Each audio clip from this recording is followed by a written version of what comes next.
Kit Hammonds is chief curator of Museo Jumex, Mexico City, where he leads the artistic, public, and education programs, publications, and the Fundación Jumex's grants scheme. His curatorial projects at the museum include the exhibitions Learning to Read with John Baldessari, James Turrell's Scripted Reality, The Life and Art of Television, Normal Exceptions, Contemporary Art in Mexico, Yanis Kunelis in 6 acts, as well as temporary commissions for the museum's plaza, Fritz Haig and Niels Norman, Proposals for a Plaza, and Michael Lynn, Mariposa B109. Prior to joining the museum in 2017, Kit was an independent curator based in London and Taipei. Among his most notable projects, according to Kit, were the editorial independent publishing in Asia as part of the Taipei Biennial in 2016, No Puppet is Dumber Than Its Puppeteer, for the second CAFAM Biennial in Beijing, and part of the curatorial team for Europe, The Power of N 2010 to 2014, a transnational project initiated by the Goethe Institute. Kit was the founder and director of Publish and Be Damned, including events and exhibitions related to independent art publishing, and subsequently Index Art Book Fair 2014 to the present. From 2007 to 2015, he was senior tutor for the Curating Contemporary Art postgraduate program at the RCA London, and from 2015 to 17, visiting professor for the curatorial program at the Taipei University of Education. He holds a PhD in curatorial practice from Kingston University, London. And with that, welcome, Kit. Hi, hello everyone, and thank you, Stephen, for this invitation. It's a great pleasure to be here. I haven't given a seminar to a curatorial program for some years, so I'm actually looking forward to having the chance to present this to you all publicly and also to speak to you, those of you who are students, at the end. I'm just going to share my screen and move then into the presentation, because I've put together quite a number of slides. So what I'm going to talk about today is the relationships of the programming of Yanis Cornelis in 6 acts and Gabrielle Curie Forecast, as well as draw attention to some other smaller projects that ran in parallel to those shows, as a way to talk a little bit about a change in my own practice, I suppose, while moving to the Museo Jumex, to consider the idea of programming throughout a building and how to build dialogues between different artists of different generations, and develop themes within the programming, which I thought might be an interesting, slightly more interesting than just speaking about these 2 exhibitions on their own. Sorry, it's really early in the morning here, so my throat's got a bit dry. So to begin with, I just wanted to introduce a little bit about the Museo Jumex. It's a purpose-built museum that opened in November 2013, so it's about to celebrate its 10th anniversary. It's a completely privately run museum. Jumex is actually a juice company, primarily a juice company in Mexico.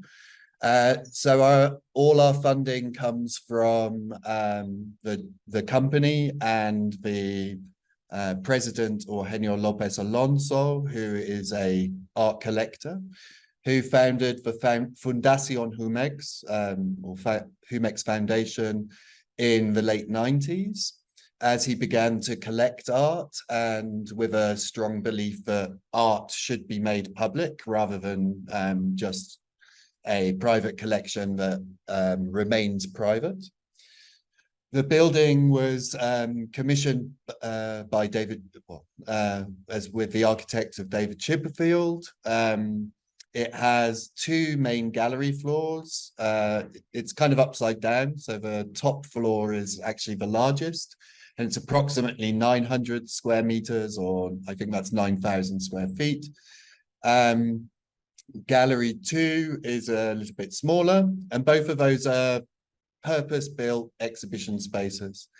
We have another gallery on the first floor, which is about 220 square meters, which was not purpose-built as a exhibition space, but as an event space.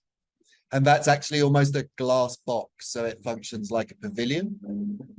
There's a plaza on the ground floor, which again is about 800 square meters, but hosts art projects, which may be monumental sculptures or something more social. And then again, we have a final project space, which in the basement, which was originally designed as a bookshop, but has been sort of colonized as an art space of about 80 square meters. And this gives us quite a lot of options of how to configure exhibitions, sometimes using the whole building for a single exhibition, other times a program of connected projects and shows, which I'll talk a bit more about how that fits together. And just to give an idea of my area's staff, we have a curatorial staff of 4, which is myself, an associate curator, and 2 assistant curators. There's an editorial and design staff of 2, 3 education, dedicated education staff, plus 1 person who works between education and managing the grants and scholarships. So in terms of staff, we're relatively small, compact, we could say. And this is partly due to the fact that quite a lot of our exhibitions are externally curated. We've invited curators, international curators, which has always been part of the intention of the museum, to bring in different voices. Here, I'm just going to show you, it's slightly psychedelic, but this is our program for this year. To give you an idea of the shape of the programming, we ended the year, or began the year, with an exhibition of Larry Pittman, which was curated by Connie Butler. It was a new version of the exhibition she made, Independence of Declaration in Hammer. And so it was a collaboration with Hammer Museum, but it was a pandemic reformulation of that show because the pandemic had interrupted it arriving in Mexico. Gego, which for those of you who are in New York, you may have also seen at the Guggenheim. It began at the Museo Jumex, then went to Guggenheim, New York, and I believe it just ended this weekend. And so again, that was a collaborative exhibition curated by Julieta Gonzalez, who was the former director of the museum, Pablo Leon de la Barra and Janine Guimeras from Guggenheim, and a project over 2 floors with Minerva Cuevas, a Mexican artist. So those continued, plus a large-scale sculpture from Urs Fischer, which had been installed on the plaza for his solo show last year. Then you'll see here we had an exhibition called Cartier Design, a Living Legacy, which was a very short exhibition, lasted 2 months, and was a history of Cartier. It was displayed in a very specific museography designed by Frida Escobedo, who during that process was announced as the lead architect on the contemporary wing, I believe, of the Met. So this was actually, it ended up as having a double meaning of being one of the first kind of proposals or possible proposals of how the Met may ultimately look. And then we enter this period which is the area I'll focus on, Jannis Cornelissen 6 acts. And as you see, there's a kind of jigsaw puzzle of the show's opening. Asli Shavashoglu Tunstate and Carolina Fusilier accompanied that for the one section. Gabrielle Curie opened, and then we had Amalia Pica, or still have Amalia Pica, and a project with Francesco Pedraglio. And this section was very much programmed in dialogue. So that's the bit I'll focus on. And as you can see, then we move to a collection-based show. Everything Gets Lighter, which is curated by Lisa Phillips of the New Museum. And I think that just gives you an idea of how the program at Museo Jumex might appear and the way these different spaces are organized or put together. So I'll begin to speak a little bit about Yannis Cornelis 6 Acts with a bit more focus on the curating.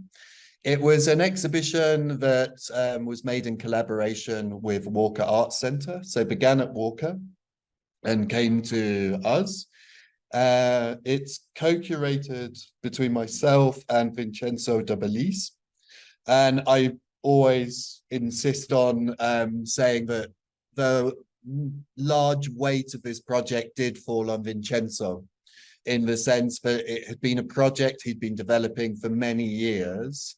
And so it was almost like a life project of his. And my relationship to it was an invitation from Vincenzo to collaborate on the finalization of the show. And I think that's important to mention because I'm not somebody who likes to say I did more than I did. And so the putting together of a majority of a list of works and the main focus was something that Vincenzo had in mind. And my role became almost a kind of sounding board and a editing role, I suppose, in order to bring together what had become quite a weighty body of work for him and provide a little bit of clarity, kind of an outside point of view. The reason for accepting this collaboration was, number one, an interest in the artist that I already had, and the intention to look at it in a kind of theatrical setting as suggested by the 6 acts in the title. This piece, which was at the entrance to the exhibition, basically my slides will look like a walkthrough. It will hopefully give you an idea of what the show looked like as an experience as you walk through. But this was one of Yannis Cornelis's first exhibited paintings. It's actually quite large. It's about 10 feet. Yeah, it's about 10 feet wide. And these were called the Alphabeti series. And they consisted of his early practice was painting. And this series of paintings were shown in his first kind of most public exhibition. But most importantly, from setting this stage of a kind of theatrical nature to his work, or a relationship to performance, was that these dancing letters acted as a score in that show for a piece of sound poetry that he produced. And this relationship between the object as a independent work of art and how it may become a provocation for certain types of theatre or action is something that is consistent through my interest as a curator. The first act looks at language, so the use of letters, the mistranslations in language. As you may know, Yannis Cornelis was born in Greece, so this transition from the Greek alphabet to the Latin alphabet actually provoked a certain amount of focus on how translation functions as communication, but also has a series of holes in it from one language to another or one alphabet to another. And but also focused very much on painting. So the idea of painting in Yannis Cornelis is a foundational part of his work, which is quite distinct from the other Arte Povera artists of his generation who were more focused on sculpture, or the language of sculpture was quite distinct. This piece is actually a more recent work. The earlier paintings come from the 60s, Is a piece from the 90s where Yanis returned to language as part of his material, using what became his kind of most recognizable element, these large panels of steel that acted instead of the canvas in his work from the late 60s onwards, to frame objects as a kind of tool of painting, or a signification of painting without being rooted materially in the history of painting. And this text is actually painted on paper, which is riveted to the steel and hung from almost like meat hooks from the ceiling.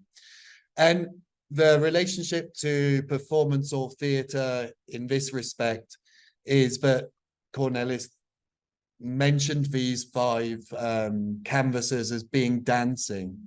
They're in motion themselves, so the object could be the performer in this sense.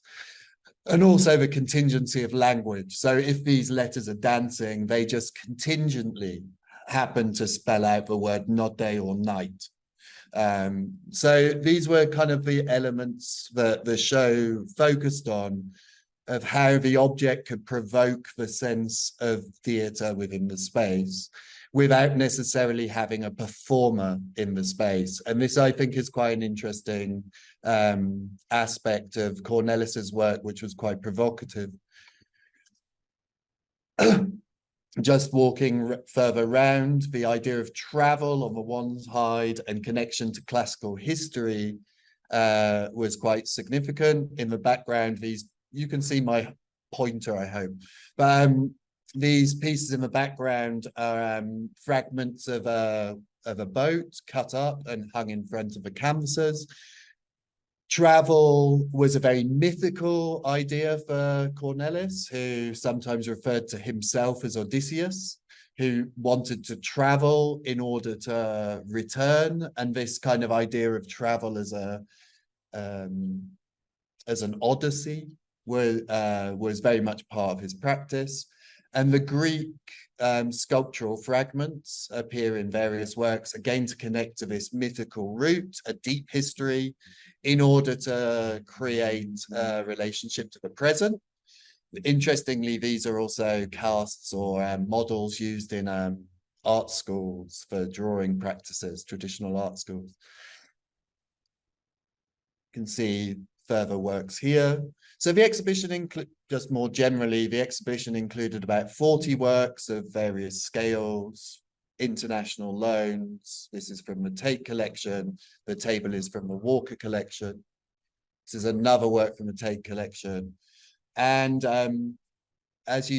also a few works that really haven't been seen very much. I think that's one of the, for any show, that's also something that's very important to me personally, and to Vincenzo as well. In the background, you see the sails installation, which is quite a unique work from Yanis. Here you see it again. And in both the Walker and in the Humex, we were able to install this work partly because we have spaces with extremely high ceilings. The ceiling height here is about 7 meters and goes up to 10 in the Humex, and this piece is very difficult to install elsewhere. As you'll also see, we had the opportunity at the Humex in particular to show certain works of Cornelis's which are active.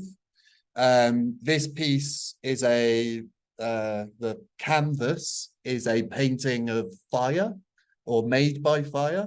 These are small flames using fuel tablets on shelves.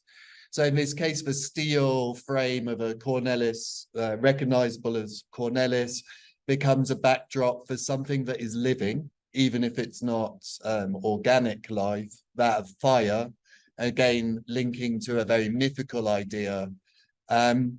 Cornelis referred to, which those of you who are the students on this presentation may have read in my text, the gallery as a theatrical cavity, and he wanted to fill the gallery with life.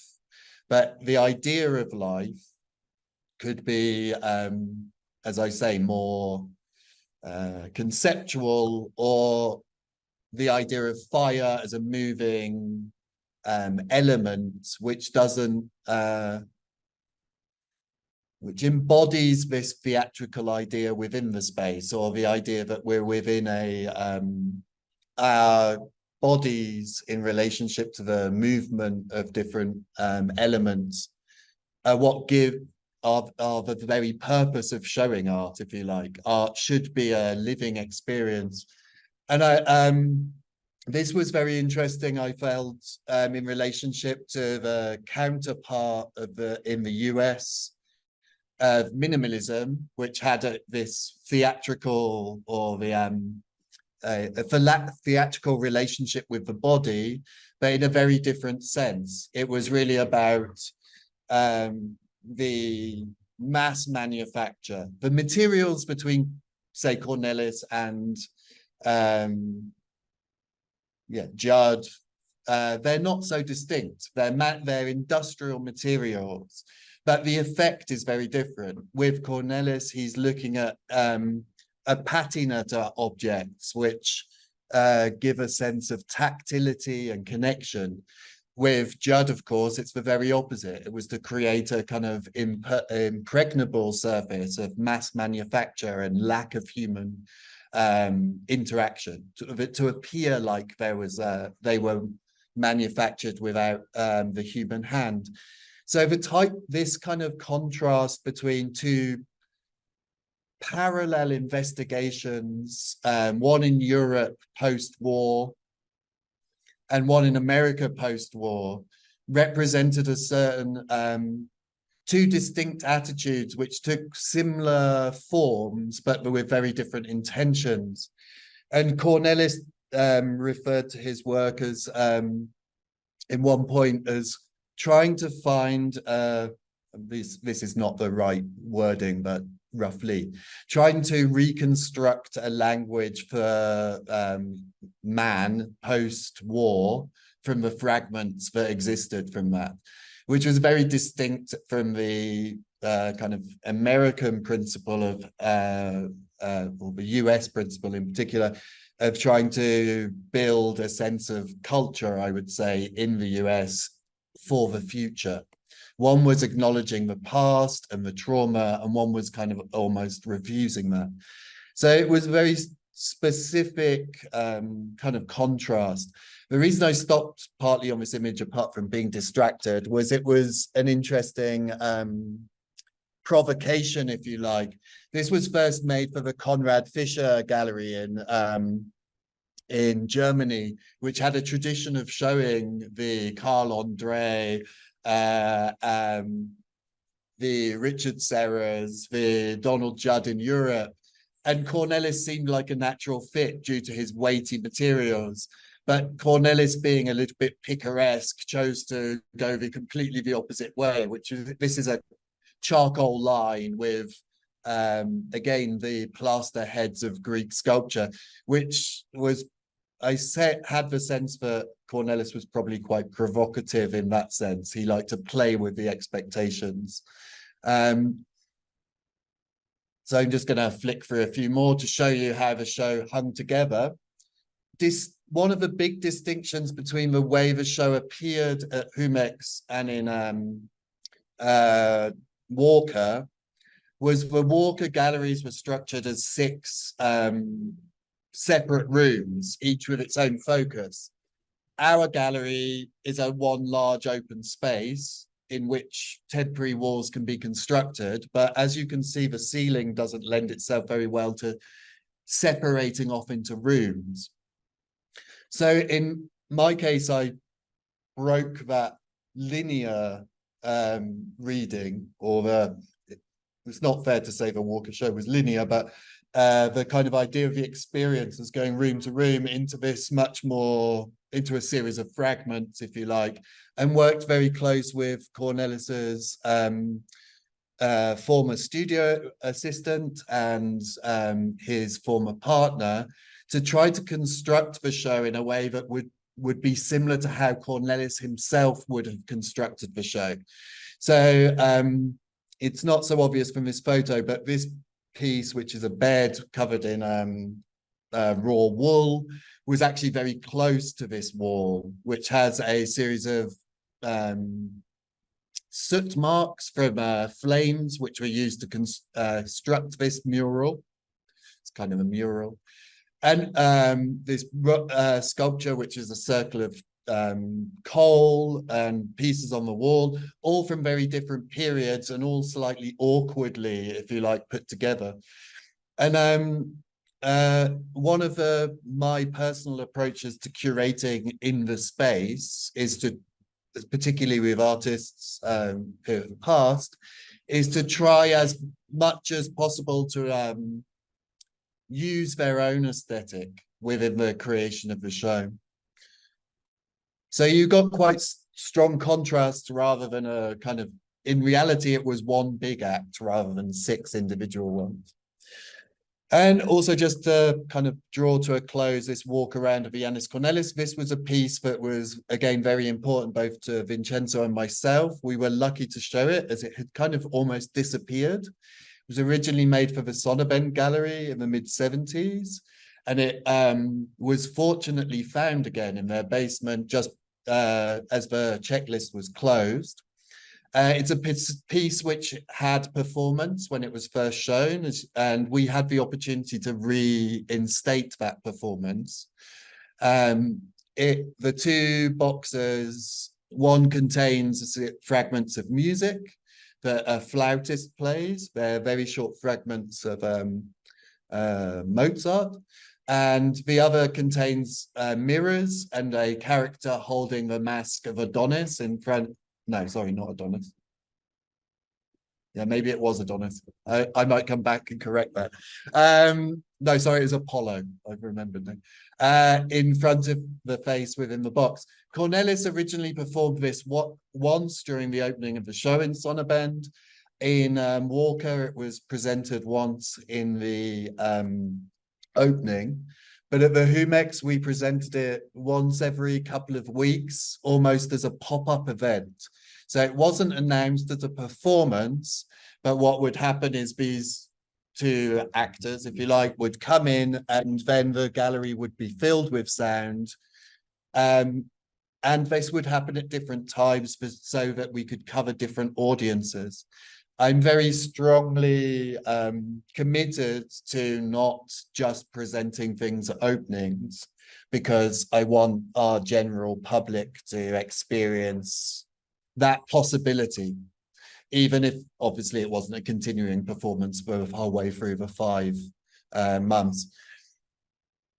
As a slight aside, I just want to say our visitor figures at the museum are quite high. We're completely free and we're quite popular.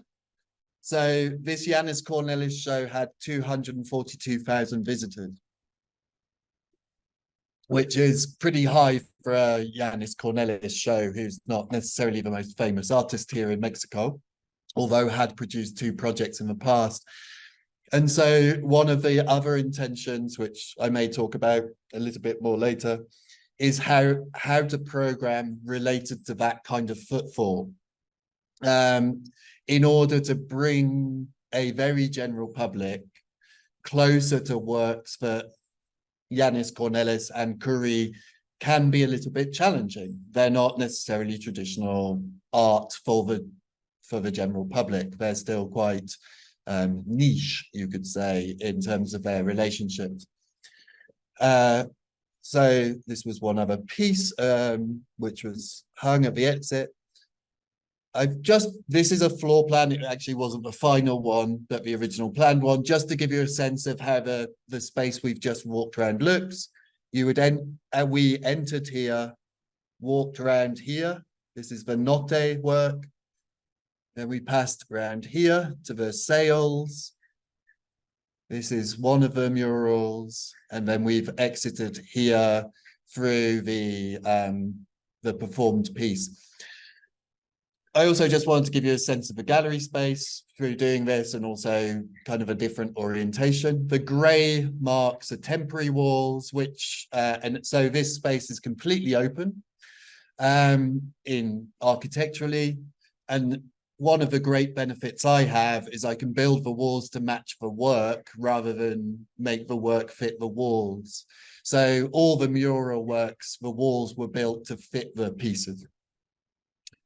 Okay, there was a catalogue that accompanied it, published by Walker. Again, the students who, involved in this will have received my essay from that.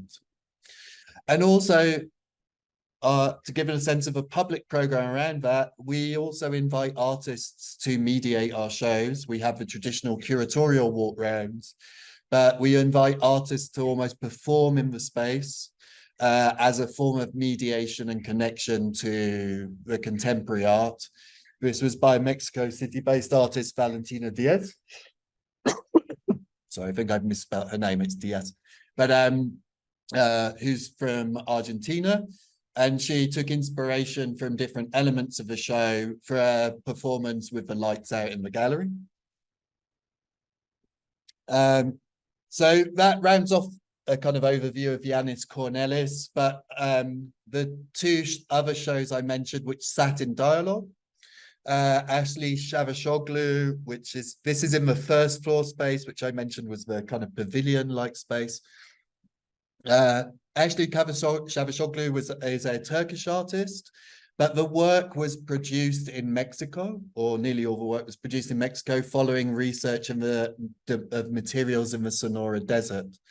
The piece hanging in the background is made from a mate, which is a pre-Hispanic paper. The Mayans used it to write codices, and the Aztecs to write codices. It's made from a particular kind of bark from a tree, which flakes off. It kind of flakes off almost like skin. And the process of making that is manual, and there are still a few remaining workshops that produce it. So she collaborated with a traditional amate paper maker to produce this piece. Other works include the same material and obsidian. One of the relationships with her work that sat in relationship to Cornelis was this idea that the materials themselves could have significations and tactile significations to a more extended history. The steel of Cornelis, as I mentioned, could be seen as having a certain signification. The objects he uses, if it's fire, an immaterial object, or the boat fragments, they transport their own history into the work. So one of the ideas of programming here was to bring contemporary artists who may use similar languages of making, where the material and processes are as significant to the understanding of the work as the final presentation, without necessarily saying Ashley Shavashoglu is in the legacy of Cornelis. They still exist as very separate works. So this gives you a view of the space. Another work that was produced around a series of investigations of a polluted river in Turkey, or a polluted lake. And so her work expanded into much more contemporary themes of ecology and survival, which again touches on certain themes in dialogue with Cornelis. This is another piece which called Tun, which are leather jackets folded around into these kind of shrunken, dehydrated forms that was on the exterior of the building. And the other connection was that Ashley uses fictional narratives, kind of what we could call contemporary myths of science fiction within her work. There was a publication that was free to take for from the public, which included a series of science fiction or fictional texts based on the idea of her work, which sat kind of almost like a mythical framework around her practice, which again had a dialogue with certain ideas of Cornelis.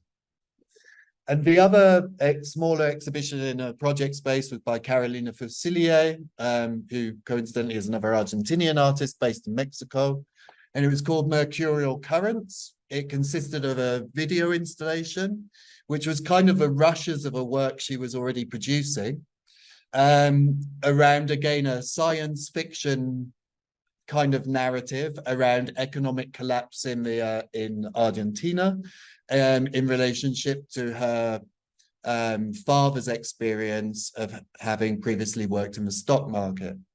The video itself plays for about 20 minutes. Then here at the bottom, there's a chorus of telephones that then ring in between the loop.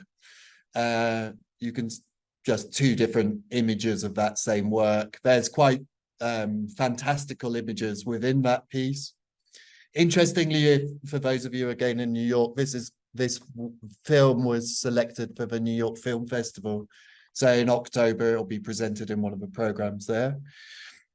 And it was accompanied by a series of her paintings, which are these kind of technologies, imaginary technologies.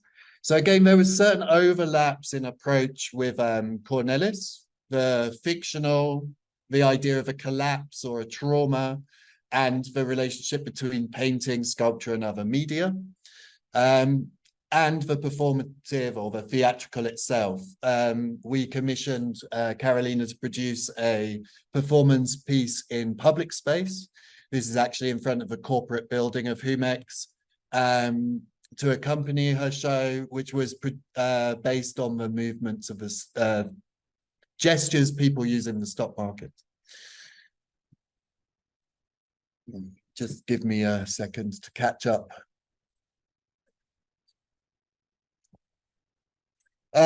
So moving on to the other, the relationship between Cornelis and Curie was a much tighter one.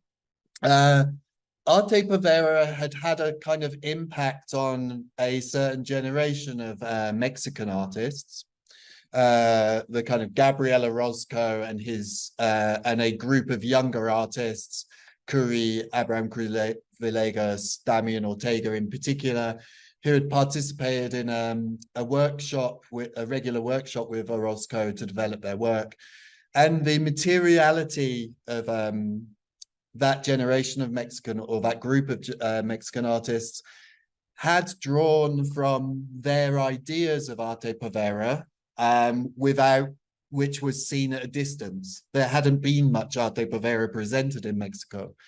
But the idea of using materials that came from the street, that had their own history, their own patina, was quite significant. And Gabriel Curie had also previously written a text on Cornelis in the first exhibition of Arte Povera in Mexico in 2007, I believe, that was curated by Guillermo Santamarina. So there was some direct relationships there, but also some big contrasts, which I found particularly interesting in programming them together. This piece at the entrance is a piece of large rock, of volcanic rock suspended on the wall and projected in a sort of theatrical spotlight and functioned as an introduction.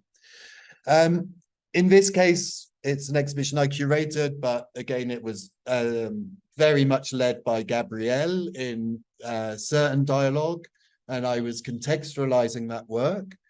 The exhibition was titled Forecast, that actually indicated both, well, a projection into the future, I suppose, but one in using very specific relationships to current ideas of how the future is actually forming the present.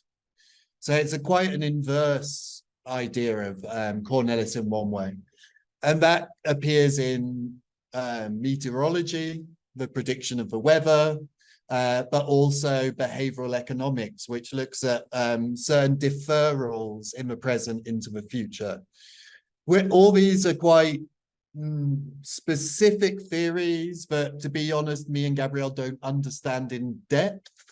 But reading them, reading these kind of theories of how you manage chaotic systems, is almost like reading science fiction. It can be quite inspirational in how a sculptural form or a work of art or an exhibition could be put together in a different kind of mindset, I suppose. So to walk through this exhibition, this was a new piece Gabriel produced that touched very much on how the credit system, which is a deferral into the future, obviously, might appear not just within high banking, but on the street. These were a series of mattresses based on something that Gabriel had observed in the street in Mexico, mattresses being sold on like hire purchase, kind of you buy them and then pay for them over the period of their own life. And he analyzed how that calculation could work for someone selling things on the street rather than in a formal credit system.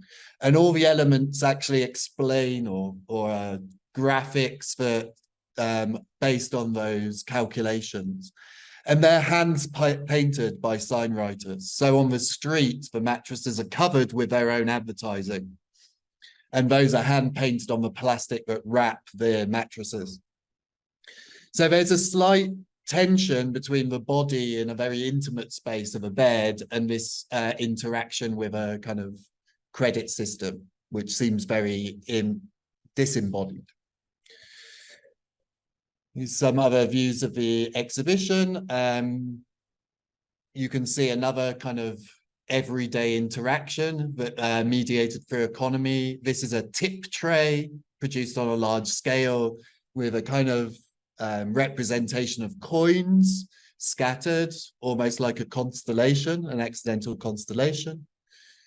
In the background, you see a series of perhaps Gabriel's most well-known works, which are tapestries, hand-woven tapestries based on everyday receipts. Some of them are currency exchanges that mark changes in value. Others are, what do you call it, ATM receipts.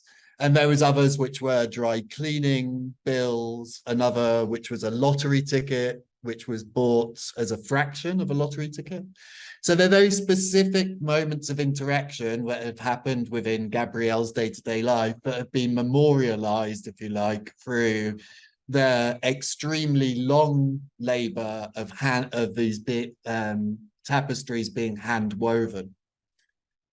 Other pieces are perhaps more cryptic. It's a term that Guillermo Santamarina actually used to describe Gabriel's work. There's a certain cryptic nature to what happens. The pieces I've described currently have a direct process, a fairly clear process. Other pieces are much more studio orientated. This piece at the front, the circular part, is a representation of a coin on a large scale and a cigarette butt, a giant cigarette butt, held within a series of plexiglass forms that are based on butterfly wings that are then just holding themselves up. It's very contingent. It became actually a problem for our footfall because itself is so fragile. Nothing's glued together. It's just the giant cigarette butt is wedging it up. But it does talk a bit about his more studio-based practice where elements that represent the economy, the butterfly wing referencing a chaos effect, and the cigarette, which is a kind of deferral of the implications of the present into the future, all come together in a much more, as I say, cryptic way. And what this show also adopted was to try and show the contemporary work of Gabriel Curie, which has a more hostile surface to the work he was known for earlier in Mexico. Using pre-manufactured materials that have certain kind of relationships. This composition here of giant matchsticks and fireproof dustbins and concrete forms.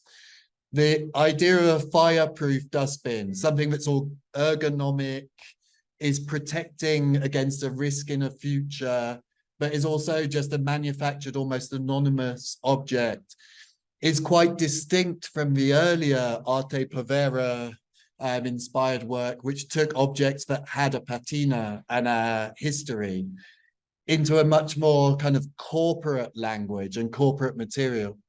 In the background, you see a series of objects. This piece is made from stainless steel. This is a bent form of stainless steel that has a giant credit card stuffed in it and a giant SIM card stuck to it. Very unusual combinations of references to objects, everyday objects, which are almost disposable, almost invisible, but modes of communication set against this stainless steel.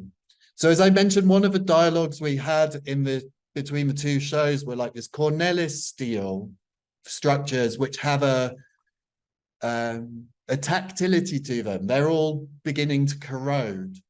Against Khoury's use of a stainless steel, which is specifically chosen in his own words, because it's even antiseptic. It repels all attempts to mark it, but it also has an embodied molecular characteristic, which it kills germs. So it's almost like a complete opposite of Cornelis's intentions.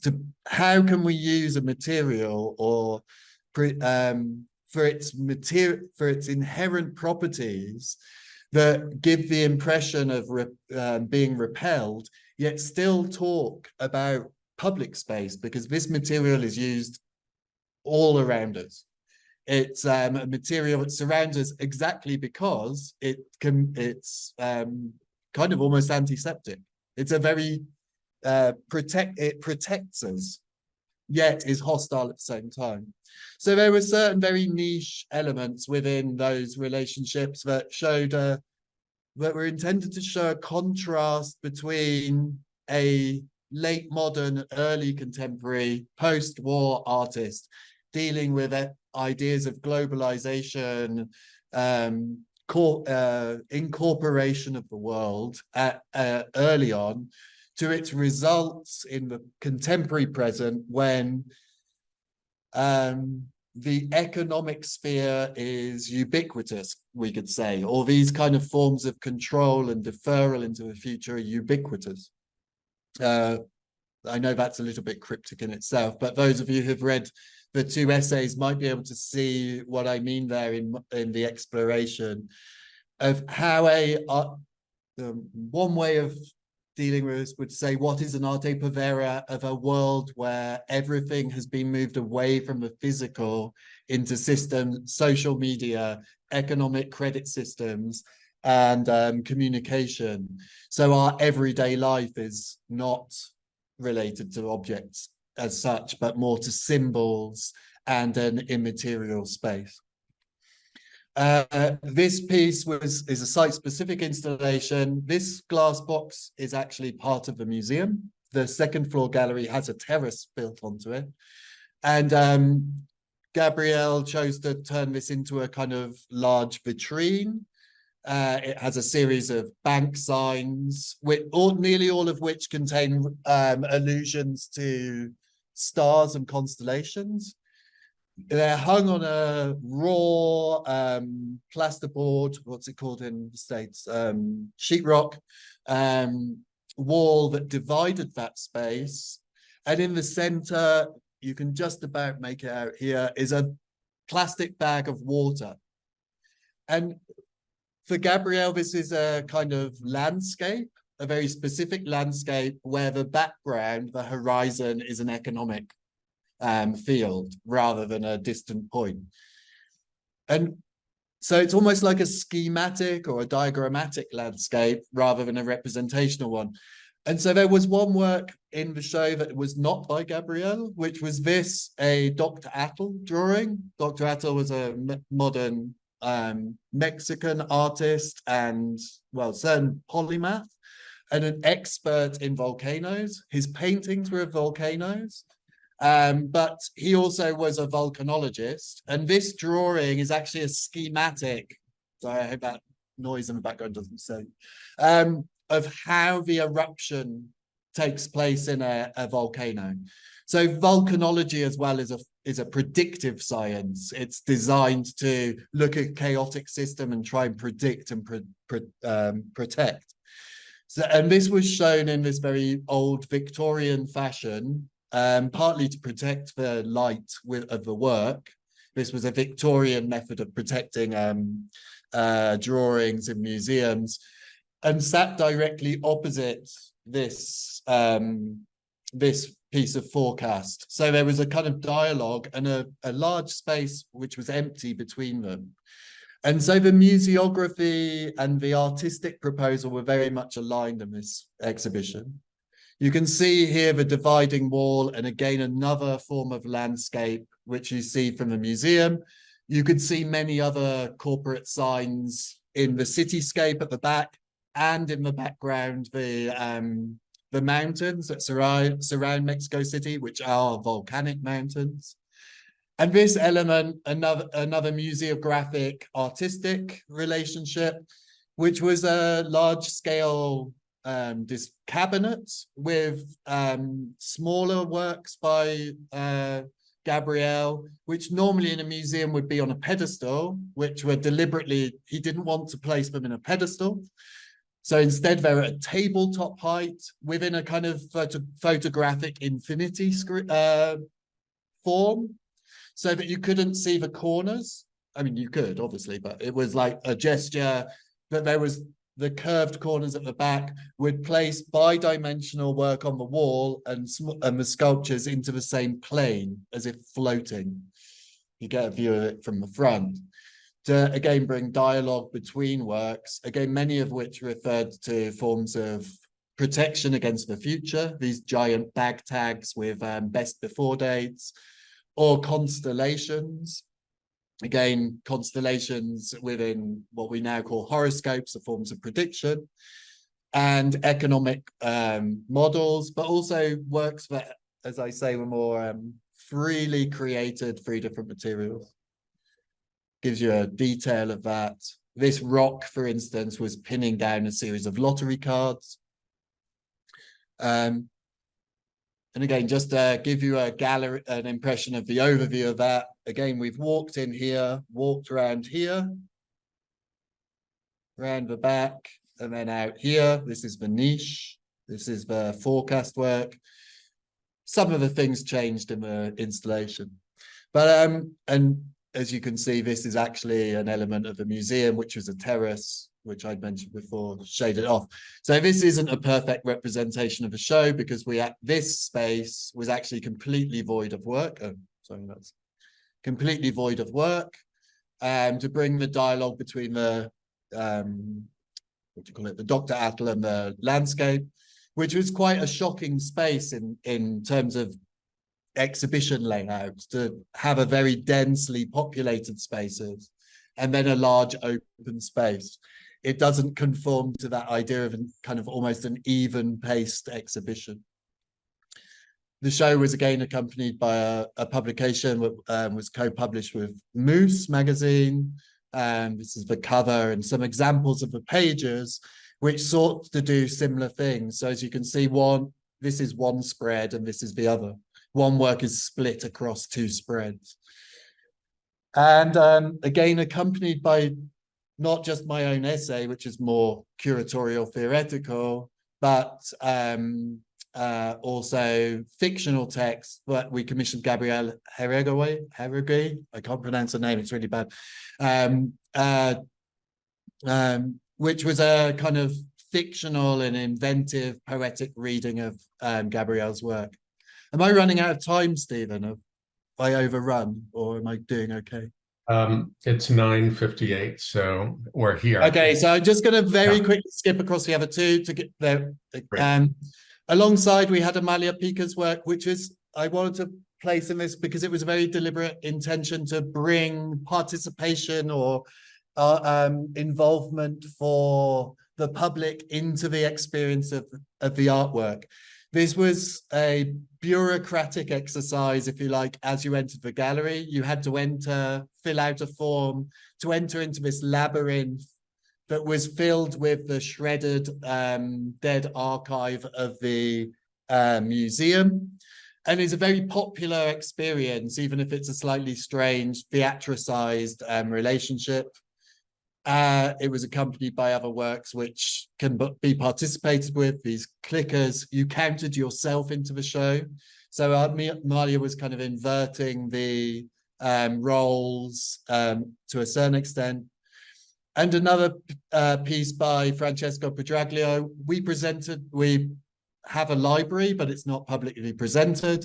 We bought a section of that library for public consultation, but that formed a stage set for a narrative which the artist Francesco Pedraglio is building up, where the librarian is a kind of fictional character or has a fictional aspect, where the librarian hates books and occasionally reads stories verbally to those who are using the library. Again, ad hoc performances. I just want to show those very briefly. I've run out of time. Apologies for overrunning. In order to show how one of the intentions is to bring life into the museum, going back to the Cornelis idea, and opportunities to have different forms of engagement, not just arrive at a museum and see things, but to have moments that might surprise through interactions that you're not expecting. But I'll wind it up there. Great. So hopefully so, you have a few minutes of questions. Perfect. I apologize for overrunning. No. It was great. Let's start with the second question, because Sophia can ask her question in the session with students. So how do you choose works for purchase for the collection, asks Klaus. How do you choose upcoming subjects and artists for exhibition programming? Well, in terms of the collection, I don't. The museum is not actually, strictly speaking, a museum. It doesn't have a collection. There is a Jumex collection, but that is Eugenio Lopez's private collection. So my role as curator is not one related to building the collection. That's dealt with privately by Eugenio. When the foundation was first established, the collection was built with more of a intention of being public than it currently is. In terms of the programming of artists or themes to look at, there is a relationship to the collection. Our program generally focuses on artists that correspond, or the major exhibitions correspond to collection holdings. That's not necessary, that's more of an aesthetic line. We have a certain aesthetic, I would say, that we explore, that the collection sits in dialogue with. It's also not about showing the collection. The Cornelis exhibition, for instance, had one work from the collection in it. The Curie show had 2 works from the collection. They're primarily loan-based, but both of the artists are represented quite well within the collection. Gabriel Curie is actually has more works in the collection than almost any other artist. So it's more of a natural relationship there. The choice of when and how, as I hope I partly showed, the Cornelis and the Curie were very intentionally brought together at the same time. The Cornelis was an opportunity to work with Vincenzo and Walker that made the right moment to present the Gabriel Curie show. The rest of the programming is more intentionally made to expand beyond the collection. So that's one of the reasons I really wanted to show those elements. In order to bring the collection and the museum's line into dialogue with what's happening in Mexico and internationally. So the 4 artists that we presented in parallel, Carolina Astley, Amalia Pico and Francesco Pedraglio, all have what I would call a footprint in Mexico, but none of them are Mexican. Amalia is Argentinian. Carolina is also Argentinian. Carolina lives here. Amalia used to live here, but lives in London. Francesco lives here, but is Italian, but used to live in London. Asli, as I mentioned, is Turkish, but has done has been in Mexico a lot and produced a lot of research. So the idea is to like build these bridges between certain types of practice. Also important to note that Gabriel Curie might be Mexican but lives in Brussels and Europe, has lived outside the country for more than 15 years. So one of my intentions is to move beyond the idea of a Mexican or a European art, but look at these kind of much more an idea of internationalism, which might go, that term can be problematic, I know, but that doesn't become too much focused on what's happening here or become too much focused on what's happening elsewhere, and find artists that have those natural bridges. Great. Okay, so Sophia's question will leave for the session with the students. So thank you so much, Kit, for this presentation, and we'll see you on the other link in a moment. Okay, great. Well, thanks to all for coming. Everybody who's not joining us in a minute. So, goodbye.